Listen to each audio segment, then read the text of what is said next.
श्री खाटू श्याम जी की कथा। महाभारत काल में लगभग 5,500 वर्ष पहले एक महान आत्मा का अवतरण हुआ जिसे हम भीम पौत्र बर्बरीक के नाम से जानते हैं। महिसागर संगम स्थित गुप्त क्षेत्र में नवदुर्गाओं की सात्विक और निष्काम तपस्या कर बर्बरीक ने दिव्य बल और 3 तीर व धनुष प्राप्त किए।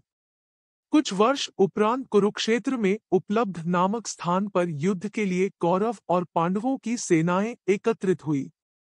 युद्ध का शंखनाद होने ही वाला था कि यह वृतांत बर्बरीक को ज्ञात हुआ और उन्होंने माता का आशीर्वाद ले युद्धभूमि की तरफ प्रस्थान किया।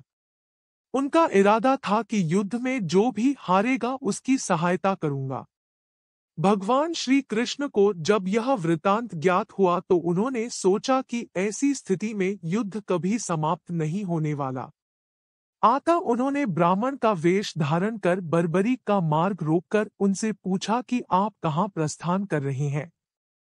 बर्बरीक ने अपना ध्येय बताया कि वह कुरुक्षेत्र जाकर अपना कर्तव्य निर्वाह करेंगे और इस पर ब्राह्मण रूप में श्री कृष्ण ने उन्हें अपना कौशल दिखाने को कहा। बर्बरीक ने एक ही तीर से पेड़ के सभी पत्तों को भेद दिया सिवाय एक पत्ते के जो श्री कृष्ण ने अपने पैरों के नीचे दबा दिया था। बर्बरीक ने ब्राह्मण रूपी श्री कृष्ण से प्रार्थना की कि वह अपना पैर पत्ते के ऊपर से हटाए वरन आपका पैर घायल हो सकता है। श्री कृष्ण ने अपना पैर हटा लिया व बर्बरीक से एक वरदान मांगा। बर्बरीक ने कहा, हे यजमान, आप जो चाहे मांग सकते हैं, मैं वचन का पूर्ण पालन करूंगा। ब्राह्मण रूपी श्री कृष्ण ने शीश दान मांगा। यह सुनकर बर्बरीक तनिक भी विचलित नहीं हुए परंतु उन्होंने श्री कृष्ण को अपने वास्तविक रूप में दर्शन देने की बात की क्योंकि कोई भी साधारण व्यक्ति यह दान नहीं मांग सकता।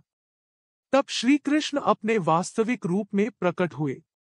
उन्होंने महाबली, त्यागी, तपस्वी वीर बर्बरीक का मस्तक रणचंडिका को भेंट करने के लिए मांगा और साथ ही वरदान दिया कि कलयुग में तुम मेरे नाम से जाने जाओगे।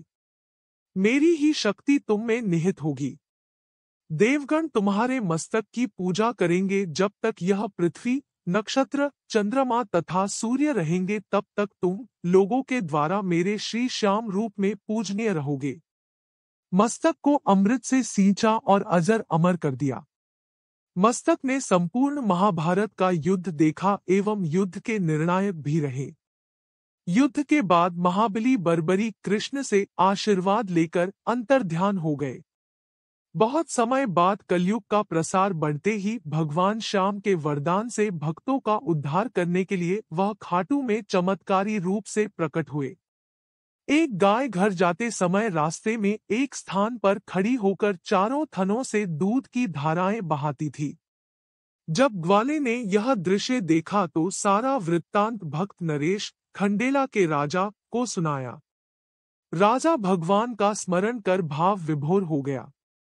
स्वप्न में भगवान श्री श्यामदेव ने प्रकट होकर कहा, मैं श्यामदेव हूँ। जिस स्थान पर गाय के थन से दूध निकलता है वहां मेरा शालिग्राम शिलारूप विग्रह है।